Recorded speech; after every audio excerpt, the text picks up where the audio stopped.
ఉదయకాలం దేవుని వాక్యాన్ని ధ్యానించుకోవటానికి గాను బైబిల్స్ ఉన్నవారు రోమిల్కి రాసిన పత్రిక 9వ అధ్యాయం. కొంచెం సౌండ్ తగ్గించండి, కొంచెం సౌండ్ తగ్గించండి.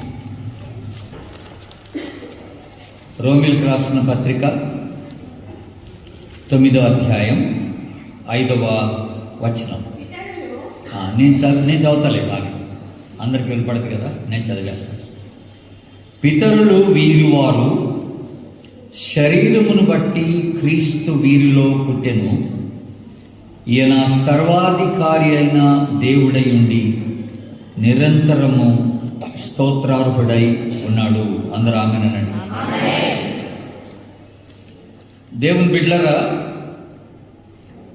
ప్రతి మతానికి ఓ పండుగ ఉంటుంది. బౌద్ధ మతస్థులకు ఓ పండుగ ఉంటుంది, అది వాళ్ళు చేసుకుంటారు బాగా. అలాగే జైన్ మతస్థులకి ఓ పండుగ ఉంటుంది, అది వాళ్ళు చేసుకుంటారు. అలాగే హైందవులకు ఓ పండుగ ఉంటుంది, చాలా పండుగలు ఉంటాయి, వాళ్ళు ఆ పండుగలను చేసుకుంటారు. అట్లాగే ముస్లిమ్స్కి ప్రధానమైన పండుగ రంజాన్ పండుగ ఉంటుంది, అది వాళ్ళు చేసుకుంటారు, మంచిదే. విషయం ఏంటంటే ఈ క్రిస్మస్ ఒకటే కేవలం క్రైస్తవులు చేసుకునే పండగ కాదు ఇది. బైబిల్ ఏం చెప్తుందంటే ప్రజలందరికీ కలగబోవు మహా సంతోషకరమైన శుభవర్తమానం అన్నాడు. ఎవరికట? ప్రజలందరికీ కలగబోవు శుభవర్తమానం అన్నాడు.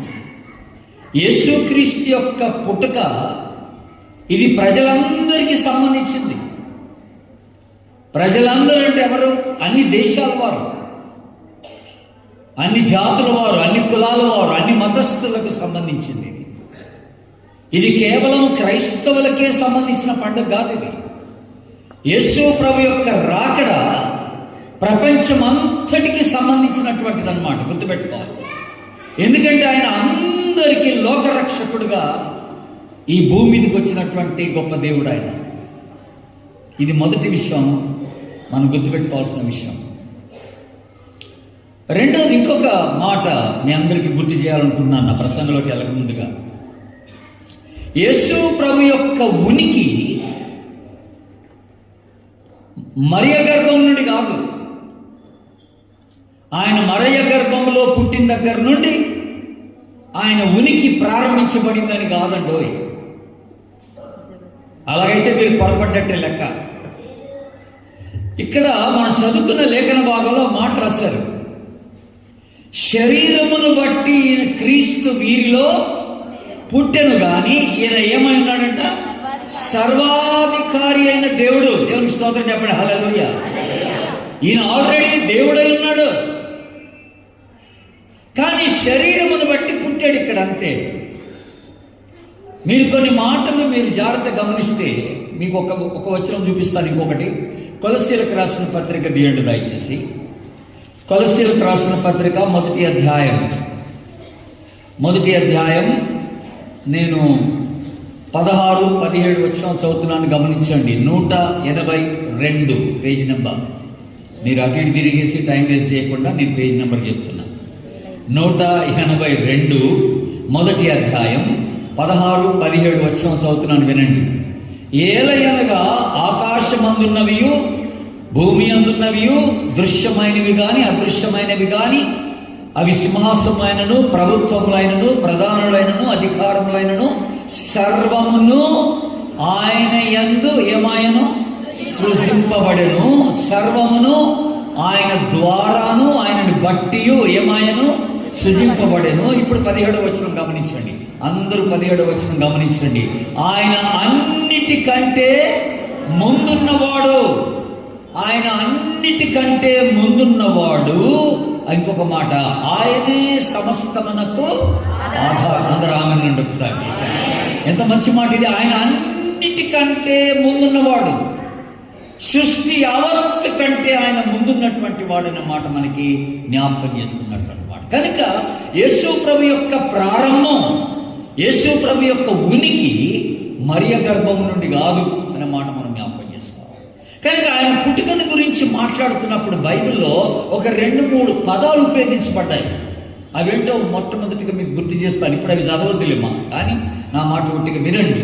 1 తిమోతి పత్రిక 3వ అధ్యాయం 16వ వచనంలో ఏమని రాయబడిందంటే, ఆయన అక్కడట స్వశరీరుడుగా ప్రత్యక్షమాయను అని ఉంటుంది. అక్కడ ఆయన శరీరుడుగా ప్రత్యక్షమాయను అనే మాట చూస్తాం. అట్లాగే లూకా సువార్త మనందరికీ కంట తెచ్చిన మాట 19వ అధ్యాయం 10వ వచనం, నశించిన దానిని చెప్పాలా వెదకి రక్షించుటకు మనిషి కుమారుడు వచ్చెను. పుట్టెను కాదు, వచ్చెను. అలాగే 1 తిమోతి 1:15 కలిసి చెప్పండి నాతో పాటు, పాపులను రక్షించుటకు క్రీస్తు యేసు లోకమునకు వచ్చెను. అందరూ ఆమేనండి. వచ్చెను అనే మాట మనం చూస్తున్నాం. ఇప్పుడు మనందరికి బాగా కట్టదొచ్చిన ఇంకొక మాట యోహాను 3:16 ఏమిటది? దేవుడు లోకమును ఎంతో ప్రేమించును కాగా చెప్పండి, ఆయన తన అద్వితీయ కుమారునిగా పుట్టిన వాని యందు విశ్వాసముంచు ప్రతి వాడును నశింపక నిత్యజీవం పొందినట్లుగా ఆయనను అనుగ్రహించాను. చూసారా? ఇప్పుడు ఈ మాటలు మీరు గమనించండి. ప్రత్యక్షంగా ఆయను వచ్చెను, అనుగ్రహింపబడెను. ఈ మాటలు చూస్తారా? అంటే ఆయన ఎప్పటి నుంచో ఉన్నవాడు గనక ఈ క్రిస్మస్ టైంలో మనకి ప్రత్యక్షపరచుకొనెను. ఆయన ఎప్పటి నుంచో ఉన్నవాడు మన కొరకు ఈ భూమికి క్రిస్మస్ టైంలో వచ్చెను అనే మాట. ఆయన ఎప్పటి నుంచో ఉన్నవాడు మన కొరకు ఆయన అనుగ్రహింపబడెను అనే మాట చూస్తాం. కనుక ఆయన ఉనికి మరియ గర్భం నుండి కాదు అనే మాట మనం జ్ఞాపకం చేస్తాం. ఆయన ఎప్పటి నుంచో ఉన్నవాడు, ఆయన ఎప్పటికీ ఉండేవాడు. ఆమెనండి. ఎప్పటి నుంచో ఉన్నవాడు, ఎప్పటికీ ఉండేవాడు అనే మాట మనం జ్ఞాపకం చేస్తాం. ఆయన సర్వాధికారి అయినటువంటి దేవుడై ఉన్నాడు అనే మాట మనం జ్ఞాపకం చేస్తాం. అయితే దేవుని బిడ్డలారా, మీరు చాలా క్రిస్మస్ సందేశాలు వినుంటారు. ఇప్పటికే బుర్రలో బాగా నిండుంటాయి క్రిస్మస్ సందేశాలు. నేను ఇంకో కొత్త సందేశం ఏమి ఇవ్వదలచలేదు, కానీ ఒక 3 విషయాలు చెప్పాలని ఇష్టపడుతున్నాను. క్రిస్మస్ గురించి మనం ఆలోచన చేసేటప్పుడు, యేసుక్రీస్తు యొక్క పుట్టుకను గురించి ఆలోచన చేసేటప్పుడు 3 రకాలైన స్పందనలు మనం కలిగి ఉండటానికి అవకాశం ఉంది. జాగ్రత్తగా 3 kinds of responses, 3 రకాలైన స్పందనలు కలిగి ఉండడానికి ఛాన్స్ ఉంది. ఇదంతా చూస్తున్నప్పుడు మనం ఈ ఆర్భాటం అంతా చేసుకునేటప్పుడు 3 రకాలైన స్పందనలు కలిగి ఉండడానికి ఛాన్స్ ఉంది. అందులో మొదటిది ఏంటో మీకు గుర్తు చేస్తాను. ఇప్పుడు మత్తయి సువార్త తీయండి దయచేసి. మత్తయి సువార్త 2వ అధ్యాయానికి వద్దాం. మత్తయి సువార్త 2వ అధ్యాయం. ఇక్కడ నేను 2-3 వచనాలు చదువుతున్నాను, గమనించండి. 2-3 వచనాలు. యూదుల రాజుగా పుట్టినవాడు ఎక్కడున్నాడు? తూర్పు దిక్కున మేము ఆయన నక్షత్రము చూచి ఆయనను పూజింపవచ్చింది అని చెప్పి హేరోదు రాజు ఈ సంగతి విన్నప్పుడు అతడును అతనితో కూడా యెరూషలేము వారందరూ ఏమి చేసిరి? కలవరపడిరి అనంత. ఇక్కడ ఇప్పుడు జాగ్రత్త వినాలి మాట. మొదటి స్పందన గురించి మాట్లాడుతున్నాను. ఎప్పుడైతే ఈ జ్ఞానులు హేరోదు రాజు దగ్గరకు వచ్చి, అయ్యా మేము ఆకాశమందు ఒక నక్షత్రాన్ని చూసాం, మాకు అర్థమైంది ఏంటంటే యూదుల రాజుగా ఒక గొప్ప వ్యక్తి పుడతాడని మాకు అర్థమైపోయింది, అందుకనే మేము బెత్లెహేము ఇక్కడ యెరూషలేము దాకా వచ్చేసాం, కనుక యూదుల రాజుగా పుట్టినవాడు ఎక్కడున్నాడని ఈ హేరోదు రాజుని అడిగారు. హేరోదు రాజు యొక్క తండ్రి గారి పేరు ఏంటంటే యాంటిపేటర్ అంటారు. ఆయన పేరు, ఆయన యూదుడు, ఎదోమీయుడు, ఈడమైట్ అని అంటారు. ఎదోమీయుడు అంటే ఏశావు సంతతికి చెందినవాడు అన్నమాట, యూదుడే. హేరోదు కూడా యూదుడే. హేరోదుకి మొదటి 5 పుస్తకాలు పెంటట్యూక్ అంటాం మనం. ఈ 5 కాండాలు బాగా ఎరిగినవాడు, ధర్మశాస్త్రం ఎరిగినవాడు, ఖచ్చితంగా సబ్బాతు పాటిస్తాడు హేరోదు, 10వ వంతు చెల్లిస్తాడు హేరోదు, సంవత్సరానికి ఒకసారి వందల మంది పేదలకట హేరోదు భోజనాలు పెట్టేవాడట. ఈయనకి అలాంటి ఒక మనసు ఉంది దేవుని బిడ్డలారా. కానీ హేరోదులో ఉన్నటువంటి ఒక బలహీనత ఏమిటంటే, హేరోదుకి 10 మంది భార్యలు ఉన్నారు, 14 మంది పిల్లలు ఉన్నారు. ఆయనకు ఒక గొప్ప ఆశ ఏంటంటే తన స్థానం, రాజుగా ఉండే స్థానం, పదవి వ్యామోహం ఎక్కువగా ఉంది ఆయనకి. ఆ పదవిని వదులుకోవడానికి అస్సలు ఇష్టపడేవాడు కాదు ఆయన. ఆయన ఎంత పదవి వ్యామోహం కలిగిన వ్యక్తి అంటే దేవుని బిడ్డలారా, ఆయనకి పుట్టిన కుమారులను చంపేశాడు. ఆయన చంపేశాడు. ఎందుకంటే వాళ్ళు రేపు ఈయన స్థానంలో రాజులు అవుతారేమో భయపడిపోయాడు. సొంత కుమారులను చంపేశాడు, భార్యలు చంపేశాడు. అంత క్రూరుడు అనమాట. తన స్థానానికి ఎవరు అడ్డొస్తే వాళ్ళు లేపేస్తాడు అనమాట. తన స్థానానికి ఎవరు అడ్డొస్తే వాళ్ళు లేపేస్తాడు. యూదుడే, భక్తి కలిగినోడే దేవుడు ఉన్నాడు. అందుకనే ఇప్పుడు ఆయన రాజుగా ఉన్నాడు. గమనించండి, ఈ జ్ఞానులు వచ్చి ఒక మాట అడ్డారు. ఇప్పుడు జ్ఞానులు ఏమడిగారు చెప్పండి నాకు ఒకసారి, మీరు ఏమన్నారు చెప్పండి. యూదుల రాజుగా పుట్టినవాడు ఎక్కడున్నాడు? ఇప్పుడు జాగ్రత్త వినండి మాట. యూదుల రాజుగా పుట్టినవాడు ఎక్కడున్నాడు? ఇది ప్రశ్న. ఇప్పుడు ఇక్కడ హేరోదు పక్కన వాళ్ళని పిలిచి ఏమడుగుతున్నాడో చూడండి, జాగ్రత్తగా వినండి. ఇప్పుడు అక్కడ ఒక మాట అన్నాడు. ఏమన్నాడు? 4వ వచనం గమనించండి. ఇప్పుడు అందరూ, కాబట్టి రాజు ఏం చేశాడు? ప్రధాన యాజకులను, ప్రజల్లో నుండి శాస్త్రులను అందరినీ సమకూర్చి, ఇప్పుడు ఏమడిగాడు? మరి చెప్పండి, ఏమడిగాడు? ఇప్పుడు ఈ క్రీస్తు అనే మాట ఎవరు చెప్పారు? ఇప్పుడు అర్థమైందా? మీకు పాయింట్ అర్థమైందా? ఇప్పుడు ఈ క్రీస్తు అనే మాట ఎక్కడి నుంచి వచ్చింది అసలు? అప్పటిదాకా ఎవరికి తెలియదు ఇది క్రీస్తు అని. ఈ పుట్టబోయేవాడు క్రీస్తు అని అప్పటి వరకు ఎవరికి తెలియదు. ఈవెన్ జ్ఞానులు కూడా తెలియదు. జ్ఞానులు వచ్చి అడిగిన ప్రశ్న ఏంటంటే, యూదుల రాజుగా పుట్టిన వాడు ఎక్కడ ఉన్నాడని అడిగారు. అంతవరకే. ఇప్పుడు సడన్ గా నోరు జారినట్టుగా అయింది ఇప్పుడు హేరోదుకి. స్లిప్ ఆఫ్ టంగ్ అంటారు ఇంగ్లీష్లో. సడన్ గా నోరు జారి ఏమన్నాడంటే, ఆ ప్రధాన యాజకుల్ని, శాస్త్రులు అందరినీ పిలిచి, అరే బాయ్, క్రీస్తు ఎక్కడ పుడతాడో చెప్పండి రా అన్నాడు.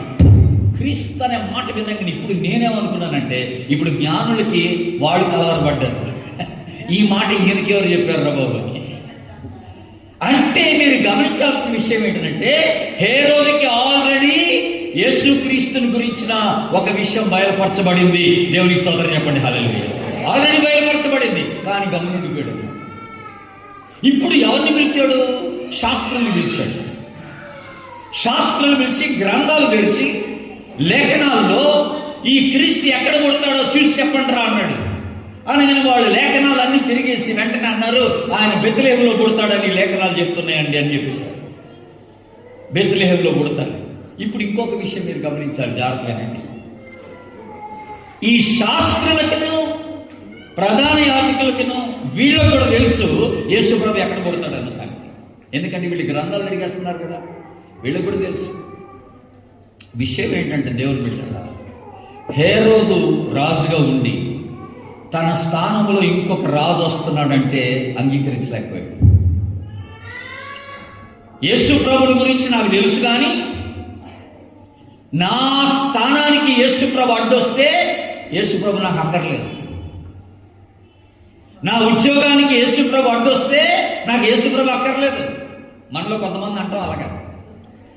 నా వ్యాపారానికి యేసు ప్రభు అడ్డొస్తే నాకు యేసు ప్రభు అక్కర్లేదు. నేను చేసే పనులకి, నా యాక్టివిటీస్కి, నా ప్రవర్తనకి, నాకున్నటువంటి అలవాట్లకి యేసు ప్రభు అడ్డుపడితే నాకు యేసు ప్రభు అక్కర్లేదు. నాకు ఇదే ముఖ్యం.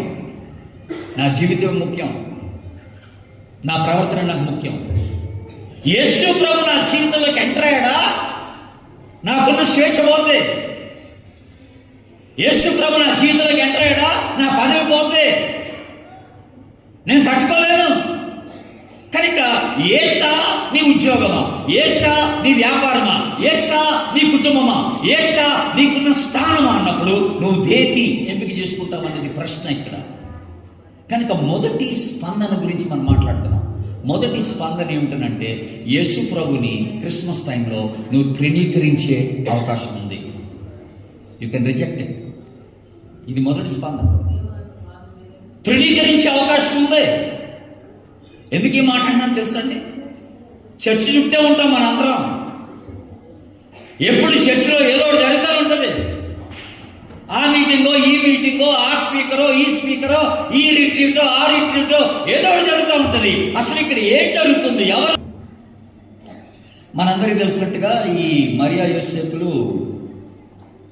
సత్రం దగ్గరికి వెళ్ళి, సత్రపు యజమాని దగ్గరికి వెళ్ళి, అయ్యా మాకు స్థలం ఉందా అని అడిగారు. మా ఆవిడ నిండు గర్భవతి, ఇప్పుడు కనాలి, మాకు ఒక రూమ్ ఉంటే ఇవ్వండి అన్నారు సత్రంలో. అంటే ఆయన సారీ రూమ్ లేదు, ఒక పశువుల పాక ఉంది, అక్కడికి వెళ్ళండి. అప్పట్లో ఎలా ఉండేదంటే అండి, సత్రం ఇట్లా చుట్టూ గదులు ఉండేవి అన్నమాట. చుట్టూ గదులు ఉంటాయి, మధ్యలో పశువుల పాక ఉంటుంది అనమాట. మధ్యలో పశువుల పాక ఉంటుంది అనమాట. ఇప్పుడు వెళ్ళి ఆ గదిలో ఏమన్నా ఒక గది దొరుకుద్దా అని అడిగారు. ఆ సత్ర యజమాని అన్నాడు, గదిలో ఎక్కడ గదులు ఖాళీ లేవండి, ఇగో ఆ పాకలో పడుకోండి అన్నాడు. పోయి ఆ పాకలోనే కన్నది, అక్కడ పశువుల తొట్లో పడుకోబెట్టేది. ఇప్పుడు అది బాగానే ఉంది అంతవరకు. ఇప్పుడు గమనించండి, ఆయన పుట్టిన దగ్గర నుండి ఎక్కడి నుంచో గొర్రెల కాపరులు వచ్చారు, ఎక్కడి నుంచో జ్ఞానులు వచ్చారు. వచ్చి అక్కడ ఆయన ఆరాధిస్తున్నారు, ఆయన బహుమతులు ఇస్తున్నారు. ఇంకా అసలు ఎవరెవరు వచ్చి ఆ శిష్యుడు చూస్తున్నారు నాకు ఐడియా లేదు, బైబిల్లో అంత వివరణ రాయలేదు. కానీ దేవుని బిడ్డలారా, దాదాపుగా 2 సంవత్సరాలు ఈ కార్యం జరుగుతుంది అక్కడ.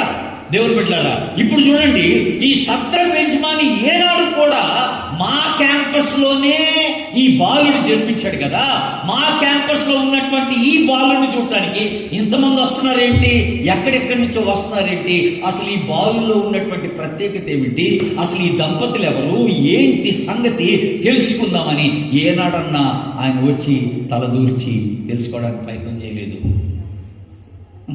తన ఎదుటికే జరుగుతుంది ఇదంతా, తన క్యాంపస్లోనే జరుగుతుంది ఇదంతా.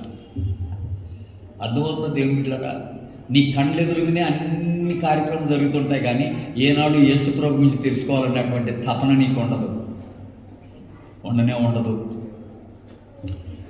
ఆ భారం లేదు, ఆ ఆసక్తి లేదు, అలాగుంటుంది. అందుకని ఇంగ్లీష్లో ఏమంటారంటే ఫెమిలియారిటీ బ్రీడ్స్ కాంటెంప్ట్ అని అంటారు. అంటే అర్థం ఏంటంటే, ఏదన్నా ఒక విషయం మనకు అలవాటైపోతే నిర్లక్ష్యత వచ్చేస్తుంది అనమాట. ఒక విషయం అలవాటు అయిపోయింది అనుకోండి, నిర్లక్ష్యత వచ్చేస్తుంది. మన చర్చే కదా, మన పాస్టరే కదా, మన పెద్దలే కదా, అంత మనోళ్లే కదా, మనం ఎప్పుడు పోతే ఏంటి, ఎక్కడ కూర్చుంటే ఏంటి, ఏం చేస్తే ఏంటి, ఒక రకమైనటువంటి నిర్లక్ష్యత వచ్చేస్తుంది అనమాట. ఎప్పుడు కూడా దేవుని సన్నిధి, ఆరాధన అది అలవాటు అవ్వకూడదు. అంత రామేనండి, అలవాటు కాకూడదండి, ఎప్పుడు అలవాటు కాకూడదు. ఇది దీన్ని నిర్లక్ష్యంగా చూసే ప్రమాదం ఉంది. ఇప్పుడు ఇంకో చక్కని మాట, ఇప్పుడు దేవదూతలు వచ్చి ఆ గొర్రెల కాపర దగ్గరకు వచ్చి ఒక మాట చెప్పారు. ఏమన్నారు? ప్రజలందరికీ కలగబోవు, చెప్పండి, కలగబోవు మహా సంతోషకరమైన శుభవర్తమానం నేడు మీకు తెలియజేసిన. ఏంటంటే ఆ వర్తమానం, దావీదు పట్టణమందు నేడు మీకు రక్షకుడు పుట్టి ఉన్నాడు. దేవుని స్తోత్రం చెప్పండి, హల్లెలూయా. ఎవరు పుట్టి ఉన్నారు? రక్షకుడు పుట్టి ఉన్నాడు. జాగ్రత్తగా ఉన్నారు ఇప్పుడు మీరు అందరూ. దావీదు పట్టణమందు నేడు మీకు రక్షకుడు పుట్టి ఉన్నాడు. ఒకవేళ క్రిస్మస్ రక్షకుని గురించిన విషయం అయితే, ఒక విశ్వాసిగా, ఒక క్రైస్తవుడిగా ఆ యేసు క్రీస్తుని నీ వ్యక్తిగత జీవితంలో నువ్వు రక్షకునిగా అంగీకరించకపోతే ఈ క్రిస్మస్కి అసలు అర్థం లేదు. పుట్టినవాడు రక్షకుడైతే నువ్వు రక్షకునిగా అంగీకరించాలా? పుట్టినవాడు ప్రభు అయితే ఈ యేసు క్రీస్తుని నీ జీవితానికి ప్రభువుగా నువ్వు ప్రతిష్ఠించుకోవాలి. ఆమేనండి. అది జరగకపోతే ఈ క్రిస్మస్కి అర్థం లేదు. మీరు ఎన్ని పాటలన్నా పాడండి, ఆరాధన చేతులెత్తి అందరూ ఊపారుగా, అట్టు ఊపిన ఆరాధన ప్రభు దగ్గరికి వెళ్దాం. మీరు క్రీస్తు రక్తంలో కడగబడకుండా ఊపితే గుర్తుపెట్టుకోండి. ఇక్కడ పాడినోళ్ళు కానీ, అక్కడ ఎదురుగుండి చేతులు ఎత్తినోళ్ళు కానీ, ఆరాధన అనగానే ఆయనకు ఆరాధన వెళ్ళిపోదు. ఏ హృదయం అయితే క్రీస్తు రక్తంలో కడగబడి పరిశుద్ధంగా ఉంటుందో ఆ హృదయం ద్వారా చేసే ఆరాధన ఆయనకు అంగీకృతంగా ఉంటుంది. అందరూ ఆమెనండి ఒకసారి. ఆయనకు అంగీకృతంగా ఉంటుంది అనమాట. అప్పుడు ఆరాధన, ఒట్టిగా ఆరాధన అనగానే అవ్వదు. మనకి ఇది అలవాటు అయిపోయింది. ఇట్లాంటి ఆరాధన పాటలు రాగానే అందరి చేతులు ఎత్తాం, ఎవడు పెడతాడు. మళ్ళీ బయటికి వెళ్ళి ఇదే చేతితో మందు బాటిల్ తీసుకుంటాం, మళ్ళీ ఇదే చేతితో సిగరెట్ తాగేస్తాం. ఏంటి, ఏ అనుమానం లేదు ఇందులో. ఈ ఆరాధన ప్రభుకి నేను తర్వాత వస్తాను ఆరాధన గురించి, ఇప్పుడు కదా. ఇప్పుడు ఏంటంటే తృణీకరించే ప్రమాదం ఉంది అంటున్నాను. క్రిస్మస్లో యేసు క్రీస్తుని తృణీకరించే ప్రమాదం ఉంది. అలవాటైపోతాయి, ఆరాధనలు అలవాటైపోతాయి, ప్రార్థనలు అలవాటైపోతాయి, వాక్యం అలవాటైపోతాయి, చర్చ అలవాటైపోతాయి. అసలు యేసు ప్రభు వచ్చిన ఉద్దేశం ఏంటో అది గ్రహించకుండా, యేసు ప్రభుని రక్షకునిగా ప్రభునిగా అంగీకరించకుండా నువ్వు వెళ్ళిపోయే ప్రమాదం ఉంది. ఒక ప్రశ్న అడిగినా, మీరందరూ రక్షింపడ్డారా? ఎన్నో సంవత్సరాలు చూస్తున్నారు ఈ చర్చికి, పరలోకం పోతారో లేదో మరి. రక్షింపబడకపోతే ఎవరు? నా మాట నమ్మండి. మారు మనసు అనుభవం లేకపోతే పరలోకానికి ఎవరు? ఇది నిజం. ఒకడు క్రొత్తగా జన్మించితేనే ఆమెనండి ఆ నూతన జన్మ అనుభవం రావాలా. ఏమండి మీరంతా ఆరాధనకి వెళ్ళారు, ఏం చేస్తారని బయట వాళ్ళు అడిగితే ఏం చెప్తారు? ఏం చెప్తారు? నేను ఒకసారి ఒక 15 మంది 20 మంది కుర్రాళ్ళని, యవనస్తుల్ని ఒక గ్రామాన్ని తీసుకెళ్ళి బస్సులోనే వెళ్ళి ఆ ఊళ్ళో పరిచయం చేసేసి రాత్రి వేళ మళ్ళీ అందరం తిరిగి బస్సులో వస్తున్నాం, ఆర్టీసీ బస్సులోనే వస్తున్నాం. నేనేమో డ్రైవర్ దగ్గర కూర్చున్నాను, వీళ్ళంతా వెనక కూర్చున్నారు, మా కుర్రోళ్ళంతా వెనక కూర్చొని బాగా పాటలు పాడుతున్నారు, డ్రమ్ములు వాయించుకుంటూ పాటలు పాడుతున్నారు బాగా. వేరే ప్యాసింజర్స్ కూడా ఉన్నారు బస్సులో, వేరే ప్యాసింజర్స్ కూడా ఉన్నారు, మా వాళ్ళందరూ ఉన్నారు, పాటలు పాడుతున్నారు బాగా. ఈ లోపల బస్సులో ప్రయాణం చేసే ఒక ముసలతను మా యవనస్తుడిని ఒక ప్రశ్న అడిగారు, మీరు ఎవరు అని. అడిగితే ఆ కుర్రోడు, మా కుర్రోడే అన్నాడంట, మేము పలానా చర్చ్ అండి, మేము గ్రామానికి వెళ్ళామండి, అక్కడ సువార్త చెప్పి వస్తున్నామండి అని చాలా గర్వంగా ఆడు చెప్పేశాడు. చెప్పగానే ఆ ముసలోడు ఆ యవనస్తుడిని మళ్ళీ ఒక ప్రశ్న అడిగాడట. ఆ ప్రశ్న ఏంటంటే, యేసు ప్రభు నీకేమవుతాడు అన్నాడట. సింపుల్ ప్రశ్న, యేసు ప్రభు నీకేమవుతాడు అన్నాడు. అనగానే వీడికి గుండెలో రాయబడిపోయింది, యేసు ప్రభు నాకేమవుతాడు? అది గుండెలో రాయబడిపోయింది, నాకేమవుతాడు యేసు ప్రభు? ఆన్సర్ చేయలేదు. నా మాట నమ్మండి, ఆ బస్సు మళ్ళీ మా ఊరు ఖమ్మం వచ్చేదాకా ఆడు పాటలు పాడటం మానేశాడు. చప్పట్లు లేవు, పాటలు లేవు. ఇదేంటిరా, యేసుప్రభు నాకు ఏమవుతాడు అని అడిగేశాడు ఏంటి నా గబుక్కుని. ఇంకో విషయం చెప్పనంటే, ఇంటికి వెళ్ళిపోయాడు. ఇంటికి వెళ్ళి తలుపు వేసుకొని లోపల గదిలో మంచం దగ్గరికి వెళ్ళి మోకరించి యేసుప్రభుని అడిగాడట, ప్రభు నువ్వు నాకేమవుతావు అని అడిగాడట. అప్పుడు యేసుప్రభు అన్నాడట, నీ పాపాలు ఒప్పేసుకుని నువ్వు నన్ను అంగీకరిస్తే నేను నీకు తండ్రిని అవుతానురా, నువ్వు నా కుమారుడు అవుతారా అన్నాడు. దేవుని స్తోత్రం చెప్పండి. నీ పాపాలు ఒప్పేసుకొని నువ్వు నన్ను అంగీకరిస్తే నేను నీకు తండ్రిని అవుతాను, నువ్వు నా బిడ్డ అయిపోతావు. అప్పుడు ఆ రాత్రి ఆడి కన్నీళ్లు గార్చి తన పాపాలు నొప్పేసుకొని ఆ రోజున యేసు ప్రభుని రక్షకునిగా తన హృదయంలోకి స్వీకరించాడు. ఈ రోజున ఒక చిల్డ్రన్స్ మిషనరీగా పనిచేస్తున్నాడు. దేవుని స్తోత్రం చెప్పండి. చిల్డ్రన్స్ మిషనరీగా దేవుని సేవ చేస్తున్నాడు. అందుకే నేను అడుగుతున్న, యేసు ప్రభు నీకేమవుతాడని. మారు మనసు పొందారా? రక్షింపడ్డారా? క్రీస్తు రక్తంలో కడగబడిన అనుభవం నీకుందా? నూతన జన్మ అనుభవం నీకుందా? మేము ఎప్పటి నుంచో ఉన్నామండి, అదంతా కుదరదు అబ్బాయి, అవేం పనికిరావు పరలోకంలో. మా తాతగారు ఎవడైతే ఏంటి, మీ తాతగారు ఏమైతే ఏంటి, మీ అంకులు ఏమైతే ఏంటి, నాకేంటి. యేసు ప్రభుకి కుమారులు కుమార్తెలే కానీ మనవాళ్ళు మనవరాళ్ళు లేరు. గుర్తుపెట్టుకోవాలి మీరు. యేసు ప్రభుకి మనవాళ్ళు మనవరాళ్ళు ఉండరు. మీ తాతగారో మీ నాన్నగారో మంచి సేవ చేస్తే మీరు ఆటోమేటిక్గా పరలోకానికి వెళ్ళిపోరు. ఎవడి రక్షణ వాడివే, ఆమెనండి. ఎవడికి వాడే దేవుని దగ్గరికి వచ్చి పాపాలు ఒప్పేసుకొని యేసు ప్రభుని అంగీకరించాల్సినటువంటి అవసరంతో ఉన్నది దేవుని బిడ్డలారా. కనుక క్రిస్మస్లో జరిగే ఒక ప్రమాదం ఏంటంటే నువ్వు ఆయన్ని తృణీకరించే అవకాశం ఉంది. అన్నీ తెలిసి, బైబిల్ తెలుసు, పాటలు తెలుసు, వచనాలు తెలుసు, ప్రార్థన తెలుసు, చర్చికి వెళ్ళటం తెలుసు, అన్నీ తెలుసు. కానీ ఆయన రక్షకులుగా నీ వ్యక్తిగత జీవితంలోకి నువ్వు అంగీకరించకపోతే నువ్వు నరకానికి వెళ్ళిపోతావు. సింపుల్ మాట అది. ఇప్పుడు డిసైడ్ చేసుకో. ఇక్కడి నుంచి బయటికి వెళ్ళే లోపల నువ్వు నరకానికి వెళ్ళాలనుకున్నావా, పరలోకానికి వెళ్ళాలనుకున్నావా, డిసైడ్ చేసుకో. ఇది మొదటి స్పందన. ఏంటన్నాను? మొదటి స్పందన ఏమన్నాను? ఆయన్ని తృణీకరించే ఛాన్స్ ఉంది. You can reject it. రెండో స్పందన ఏంటంటే మనం ఆయన ఆరాధించవచ్చు. ఇక్కడ చూడండి ఒక మాట, 2వ అధ్యాయం చేయండి ఇప్పుడు, మత్తయి సువార్త మళ్ళీ 2వ వచనం. యూదుల రాసుగా పుట్టినవాడు ఎక్కడున్నాడు? తూర్పు దిక్కున మేము ఆయన నక్షత్రము చూచి ఏమి చేయవచ్చితిమి? ఆయనను పూజింపవచ్చితిమి. ఏమండో ఈ మాట ఎప్పుడైనా విన్నారా మీరు?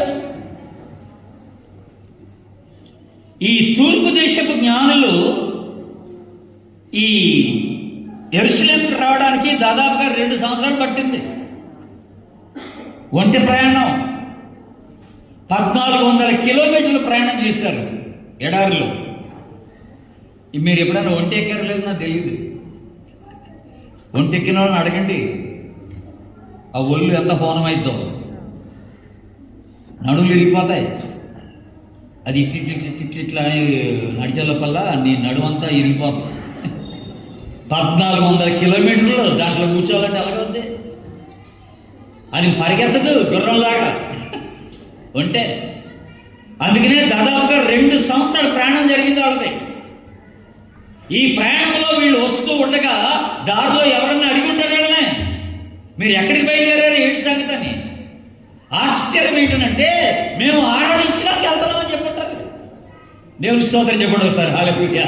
ఎక్కడికి వెళ్తారు మీరు? ఆరాధించడానికి. ఎంత దూరం అంటే నాకు తెలీదు, ఒక 2 సంవత్సరాలు పట్టొచ్చేమో టైం. దగ్గరన్నా ఇక్కడ ఆరాధన ఎన్ని గంటలకి? 9:30. బాబోయ్, 11:30 దాకా కొత్తనే ఉన్నారు మీరు. మరి ఇదేం ఆరాధన అంటే? మీ ఇంటి దగ్గర నుంచి ఇక్కడ ఆటో దొరకలేదా? ఆరాధనకి ఏంటి తప్పనేది? నాకు పాస్టర్ గారు ప్రార్థన చేసుకో మంచి మాట అన్నారు. క్రిస్మస్ అంటేనే ఆరాధన అన్నారు ఆయన.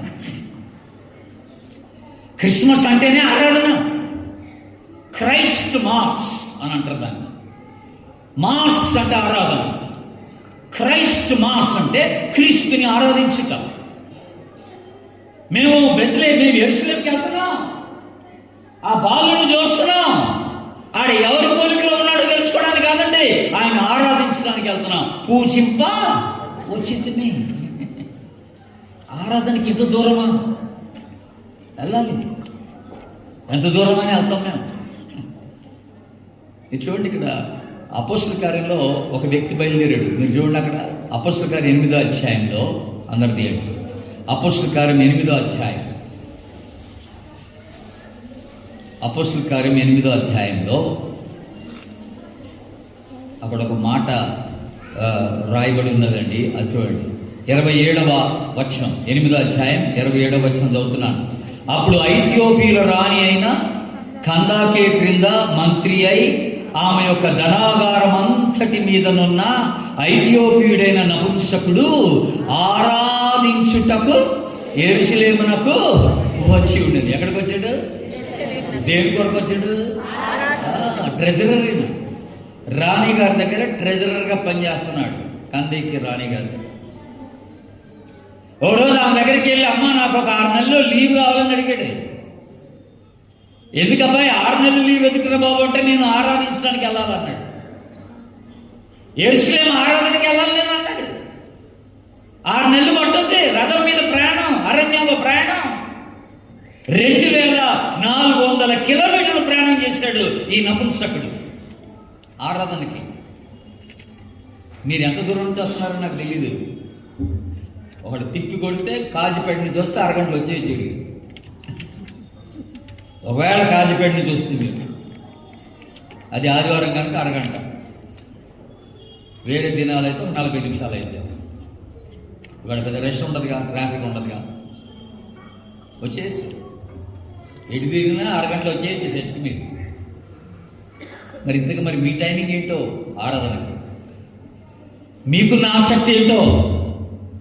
మేము ప్రభుని ఆరాధించడానికి వస్తున్నామండి. ఆరాధన అంటే నాకు ఎలా ఇష్టమో తెలుసా అండి. నేను ఎప్పుడు ఆరాధనకి వెళ్ళినా కూడా, మేము ఖమ్మంలో ఉండేవాళ్ళం, ఇప్పుడు బెంగళూరులో ఉంటున్నాంలేండి 20 సంవత్సరాలుగా. మాది సిఎస్ఐ చర్చే. మా చర్చి ప్రక్కనే ఇల్లు మా ఖమ్మంలో. అక్కడ ఖమ్మంలో మా చర్చిలో ఒక అలవాటు ఏంటంటే 3 గంటలు పడతారు ఆరాధన స్టార్ట్ కాకుండా. మొదటి గంట, 2వ గంట, 3వ గంట. 3వ గంట కొట్టగానే పాస్టర్ గారు అక్కడ నిలబడి మనందరం లేచి నిలబడి ప్రభుని ఆరాధిద్దామంటాడన్నమాట. అక్కడ టక్కని 3వ గంటకి స్టార్ట్ అయిపోతుంది ఆరాధన. 3వ గంట కొట్టగానే ఆరాధన స్టార్ట్ అయిపోతుంది. నాకు ఎలాగంటే ఆ 2వ గంట కొట్టగానే లోపల ఉండిపోవాలి. మనందరం లేచి నిలబడి అన్నప్పుడు ఉండాలి అక్కడ. నేను అక్కడ ఆ ఓపెనింగ్ ప్రేయర్ నుండి ఉండాలి, మళ్ళీ ఆ చివరి ఉండాలి అక్కడ. ఇప్పుడు బెంగళూరులో మేము జాక్ పూనమ్ గారి చర్చికి వెళ్తాం. జాక్ పూనమ్ గారి చర్చి సర్వీస్ ఎన్ని గంటలకంటే 10 గంటలు కనుక అదొక 15 కిలోమీటర్ల దూరం. మేము 9:30కి బయలుదేరుతాం. అందరం 9:30కి బయలుదేరితే కారులో అక్కడికి వెళ్ళే లోపల 9:50 అవుద్ది. కాస్త 10 నిమిషాలు 5 నిమిషాలు ముందు ఉంటాం అన్నమాట అక్కడ ఆరాధనకి. ఒక రోజున మాకు బాగా క్లోజ్గా ఉన్న ఫ్రెండ్స్ వాళ్ళు వేరే చర్చికి వెళ్తారు. వాళ్ళు ఒకరోజు ఏం చేశారంటే, బ్రదర్ ఈసారి మీరంతా మా చర్చికి రండి ఈ వారం అన్నారు. అంటే మంచిగా వస్తామన్నారు. మీ చర్చి ఎన్ని గంటలకంటే 9:30కి అన్నారు. 9:30కి స్టార్ట్ అవుతుందంట. సరే మంచిది వచ్చేస్తామన్నా అని నా భార్యకి నా పిల్లలకి ఏం చెప్పానంటే, రేపు పొద్దున్న మనం 9:15కి స్టార్ట్ కావాలన్నాను. ఎందుకంటే అక్కడ ఆరాధన ఎన్ని గంటలకి? 9:30కి. మనం ఇక్కడ 9:15కి స్టార్ట్ కావాలని చెప్పాను. అలాగే డాడీ అన్నారు మా పిల్లలిద్దరు. నేనేమో గబుక్కని 9 గంటలకల్లా కారు బయట తీశాను. పోయి 9:10 కల్లా కారులో కూర్చున్నాను, స్టీరింగ్ మీద కూర్చున్నాను కరెక్ట్గా. విషయం ఏంటంటే వీళ్ళు నిదానంగా తయారై 9:30కి వచ్చి కారులో కూర్చున్నారు. 9:15కి రావాల్సిన వాళ్ళు కారులోకి 9:30కి వచ్చి కారులో కూర్చున్నారు. ముగ్గురు, మా భార్య అని 2 పిల్లలు. అప్పుడు నేను ఏం మాట్లాడుకుంటే కారు స్టార్ట్ చేశాను. కారు స్టార్ట్ చేసి మేము ఒరిజినల్గా జాక్ పూనమ్ గారి చర్చి 10 గంటలకు కదా అక్కడికి బయలుదేరాను. ఎందుకంటే ఇప్పుడు ఇక్కడ సర్వీసు మేము ఆలస్యంగా వెళ్ళిపోతాం. ఇక్కడ 9:30కి స్టార్ట్ అయిపోద్ది. మేము వెళ్తే ఆలస్యమే. నాకు అలాగే ఇష్టం ఉండదు. కనుక మేము ఒరిజినల్గా వెళ్ళే ఆరాధనకైతే అది 10 గంటలకు ఆరాధన కనుక అక్కడికి టైం ఉంటాం. నేను అటు బయలుదేరాను. అటు కారు అడిగిపోగానే మా పాప అడుగుతుంది, డాడీ మనం ఇటు కాదుగా పోయేదాం, ఇటే పోవాలన్నా. మీరు ఆలస్యంగా వచ్చారు. ఒక ఆరాధనకి ఆలస్యంగా వెళ్ళడం నాకు ఇష్టం లేదన్నా. అక్కడ 9:30కి ఆరాధన అంటే ఇంటి దగ్గర 9:30కి బయలుదేరితే వెళ్ళవచ్చు. అమ్మ మీరేం బాధపడబాకండా, 11:30కి కూడా వచ్చిన వాళ్ళు చూశాను నేను ఇక్కడ. మరి ఏం చేశారో తెలియదు. ఇంట్లో మీరు ఏం చేశారో తెలియదు. ఆరాధన అంటే టైం ఉండాలంతే. వీళ్ళు ఎంత శ్రమ తీసుకొని ప్రభుని ఆరాధించడానికి వచ్చారు. క్రిస్మస్ అంటే ఆయన ఘనపరచడమే. ఈ బోరలు, ఈ డెకరేషన్, ఈ పాటలు, డ్యాన్స్లు, కొరియోగ్రఫీ ఇది కాదండి క్రిస్మస్ అంటే. క్రిస్మస్ అంటే ప్రభుని ఆరాధించుట. అందరూ దేవుని స్తోత్రం చెప్పండి, హల్లెలూయా. ప్రభుని ఆరాధించుట, ఆయనకి ఇవ్వాల్సిన ప్రాముఖ్యత ఆయనకి ఇచ్చినప్పుడే అది నిజమైన క్రిస్మస్ అవుద్ది. అంతే. ఈ ఆర్భాటం అంతా క్రిస్మస్ అనిపించుకోదు. ఎప్పుడో ఒక టైంలో వెళ్ళిపోవచ్చులే, మొహం చూపించుకోవచ్చులే అంటే కుదరదు అబ్బాయి. అలాగంటే కుదరదు.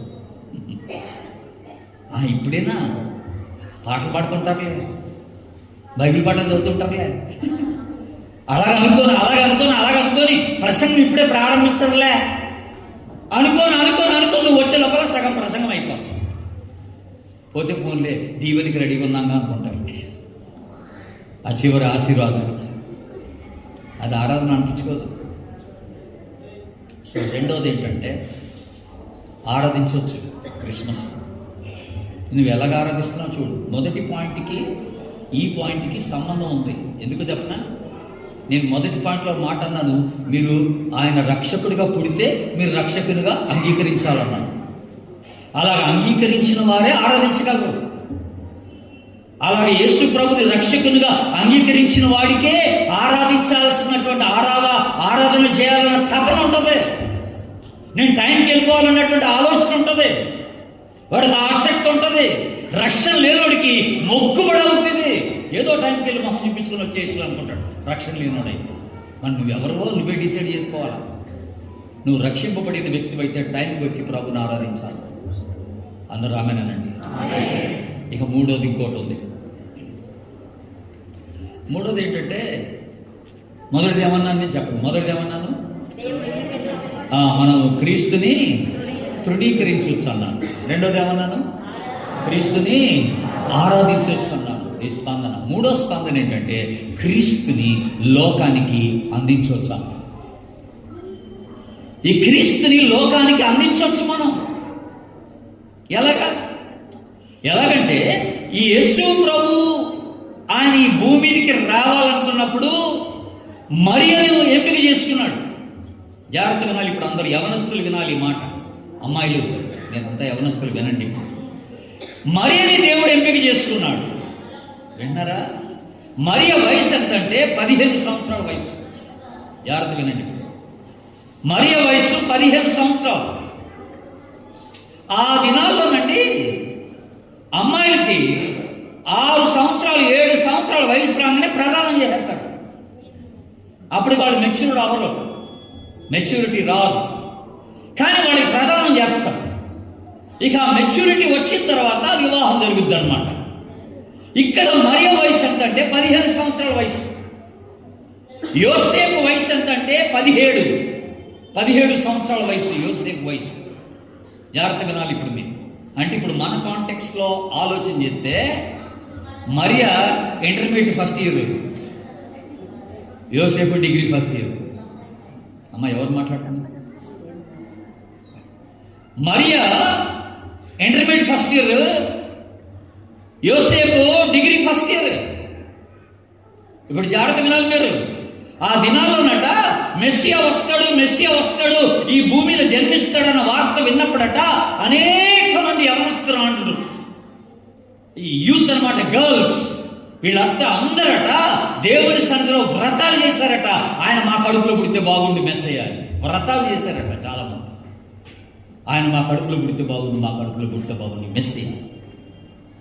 కానీ దేవుడు మరియను ఎంపిక చేసుకున్నాడు. ఎందుకో తెలుసా అండి? పుట్టబోయేవాడు పరిశుద్ధుడు. అందరూ ఆమెనండి. కనుక ఎవరైతే పరిశుద్ధంగా ఉంటారో వాళ్ళే దీనికి తగిన వాళ్ళని దేవుడు మరియను ఎంపిక చేసుకున్నాడు. విషయం ఏంటంటే, ఇప్పుడు మరియా పరిశుద్ధురాలు, యోసేపు పరిశుద్ధుడు. నాకు చాలా ఆశ్చర్యం వేస్తుంది. కారణం ఏంటో తెలుసా అండి? ఆ రోజున యోసేపు మరియమ్మలకి చర్చ్ లేదు, వాళ్ళ చేతిలో బైబిల్ లేదు, వాళ్ళకి యూత్ మీటింగ్స్ లేవు, వాళ్ళకి బైబిల్ స్టడీస్ లేవు, వాళ్ళకి పాస్టర్ లేడు, వాళ్ళకి రివైవల్ మీటింగ్స్ లేవు. మరి వాళ్ళ జీవితాలు ఎలాగా దేవుని ఎదుట పరిశుద్ధంగా కాపాడుకున్నారు వాళ్ళు? ఎలాగ దేవుని ఎదుట భయభక్తులు కలిగి ఉన్నారు వాళ్ళు? ఈ రోజున మనకి అన్ని వసతులు, అన్ని సౌకర్యాలు, అన్ని రిసోర్సెస్ ఆధ్యాత్మికంగా ఎదగడానికి, ప్రభువు తెలుసుకోవడానికి, పరిశుద్ధంగా జీవించడానికి దేవుడు బైబిల్ కూడా మన చేతులు పెట్టేశాడు. దేవుని స్తోత్రం చెప్పండి ఒకసారి. ఇన్ని పెట్టి ఉండగా కూడా ఈ రోజున మన జీవితాలు దేవుని ఎదుట పరిశుద్ధంగా కనపట్లేదు అంటే సంథింగ్ ఈజ్ డ్రాస్టికలీ రాంగ్. ఎక్కడో పొరపడ్డట్టే లేక. ఆయన ఉద్దేశాలు ఈ భూమి మీద నెరవేర్చుకోవడానికి దేవుడు నిన్ను నన్ను వాడుకోవడానికి ఇష్టపడుతున్నాడు. మనుషుల్నే వాడుకుంటాడు ఆయన. కానీ ఎవరైతే ఆయన ఆశించినట్టుగా పరిశుద్ధంగా ఉంటారో వాళ్ళని వాడుకుంటాడు తన ఉద్దేశాలు నెరవేర్చుకోవడానికి. మరియమ్మ, యోసేపులు ఆయన దృష్టికి యవన బిడ్డలు ఇద్దరు కూడా పరిశుద్ధంగా కనపడ్డారు. దేవునికి స్తోత్రం, హల్లెలూయా. మరి నువ్వు పరిశుద్ధుడివేనా? నువ్వు పరిశుద్ధురాలువేనా? నీ ద్వారా దేవుడు తన ఉద్దేశాన్ని జరిపించుకోగలడా? నీ ద్వారా యేసు ప్రభు లోకానికి అందడం అవుతుందా? నువ్వు యేసు ప్రభుని లోకానికి అందించగలవా? ఆ యేసు ప్రభుని మోయగలవా? ఆ యేసు ప్రభుని అందరికీ చూపించగలవా? ఇది పాయింట్ అన్నమాట. వీళ్ళు అలా యేసు ప్రభుని లోకానికి అందించడానికి దేవుని సన్నిధిలో సిద్ధపడి పరిశుద్ధంగా తమ జీవితాలు కాపాడుకున్నటువంటి ఇద్దరు యవ్వన బిడ్డలు మనకు కనపడుతున్నారు. దేవుని బిడ్డలు, what a great privilege it is for them. ఎంత గొప్ప ఆధిక్యత వాళ్ళకి. ఈ రోజున ప్రభు మన నుండి ఆశించేది కూడా అదే. మన ద్వారా యేసు ప్రభు లోకానికి అందాలని చూస్తున్నాడు ఆయన. చూడండి, లూకాసు వార్త తీయండి, మనందరికీ బాగా తెలిసిందే, అది చెప్పుకొని ముగిద్దాం. లూకాసు వార్త 2వ అధ్యాయం, అక్కడ 17వ వచనం చూడండి ఒకసారి. 17వ వచనం, వారు చూచి ఈ శిష్యుని గురించి తమతో చెప్పబడిన మాటలు ఏమి చేసిరి? ప్రచురము చేసిరి. ఆమె నన్ను అందరూ సరే ప్రచురం చేశారు. యేసు ప్రభుని గురించి, ఆ బాలుడి గురించి ఏమేమి వీళ్ళకి చెప్పబడ్డాయో అవన్నీ తలపోసుకొని హృదయంలో భద్రపరుచుకొని వాళ్ళు బయటికి వెళ్ళి ఎక్కడ వీలైతే అక్కడ యేసు ప్రభుని గురించి మాట్లాడారట. దేవుని బిడ్డ, మన ద్వారా యేసు ప్రభు లోకానికి పరిచయం అవ్వాలి. అందరూ ఆమేనండి. లోకానికి పరిచయం అవ్వాలి. ఇంకో మాటలు చెప్పాలంటే, నీవు నేను ఈ రోజున ఈ రక్షణకు సాధనం అవ్వాలా. ఆమేనండి. యెషయా-గ్రంథం 49, యెషయా-గ్రంథం 49, యెషయా-గ్రంథం 49 6వ అధ్యాయం ఉందాం. 6వ అధ్యాయం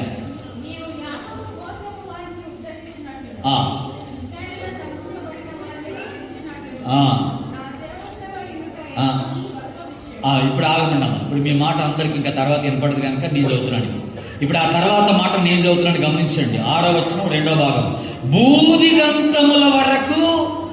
ఇప్పుడు చెప్పండి, నీవు నేను కలగజేయు రక్షణకు సాధనమై ఉన్నావు. ఆమె అందరూ ఒకసారి ఏంటంట, భూదిగంతముల వరకు నీవు నేను నీకు కలగజేసిన రక్షణకు సాధనమయ్యావు అన్నాడు దేవుడు. సాధనం అవ్వాలన్నాడు దేవుడు.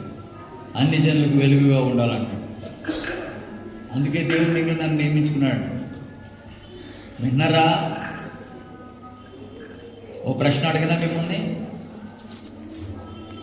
ఎప్పుడన్నా ఎక్కడన్నా ఎవరన్నా మిమ్మల్ని చూసి మీరు క్రైస్తవులండి అని అన్నారా? పొరపాటునన్నా అని అడిగారా ఎవరన్నా? మీ మాటలు బట్టో, మీ ప్రవర్తన బట్టో, మీరు చేసే పనులను బట్టో, ఏమండి మీరు క్రైస్తవులా అని అడిగితే మీరు ధన్యులే. లేదు మీరు మాలానే ఉన్నారు అని అనుకుంటే అడగడాడు. మేము చేసినట్టే మీరు చేస్తున్నారు, మేము మాట్లాడితే మీరు మాట్లాడుతున్నారు, మాలాగనే మీరు ప్రవర్తిస్తున్నారు అని అనుకుంటే వాళ్ళకి మనకి వ్యత్యాసం లేదనమాట. అంతే సంగతులు. ఇక వాళ్ళు మనల్ని అడగరు మీరు క్రైస్తవులా అని అడగరు. మనం లోకానికి క్రీస్తుని అందజేయాలట. అది పాయింట్. క్రిస్మస్లో మనం గుర్తుపెట్టుకోవాల్సింది అదే. క్రీస్తుని లోకానికి అందజేయాలి. మనకి ఎంత అలవాటు అయిపోయిందని అంటే youth Christmas, Sunday school Christmas, women's Christmas, ఈ గోలే ఇవన్నీ మనకే. బయటోడికే ఉండవు. అంతా ఈ ఆడబాటం అంతా మనదే. బెంగళూరులో నేను ఎక్కువ శాతం బాక్సింగ్ చర్చెస్లో ప్రసంగం చేస్తుంటాను. అయితే అక్కడ ఒక బాక్సింగ్ చర్చ్ వాళ్ళు, నేను మొట్టమొదటిసారి అక్కడికి వెళ్ళినప్పుడు 2005వ సంవత్సరంలో వాళ్ళు నన్ను ప్రసంగానికి పిలిచారు. అక్కడికి వెళ్ళి వాకింగ్ చెప్పాను. ఇక తరచుగా పిలవడం మొదలెట్టారు. అలాగే వెళ్తున్న సందర్భంలో ఒక ఆదివారం రోజున ఆ చర్చి యవనస్తులందరూ నా దగ్గరికి వచ్చి ఏమన్నారంటే, అంకుల్ మరి ఇప్పుడు క్రిస్మస్ మంత్ వచ్చింది కదా, డిసెంబర్ నెల వచ్చింది కదా, మనము యూత్ క్రిస్మస్ చేసుకుందాం అంకుల్ అన్నారు.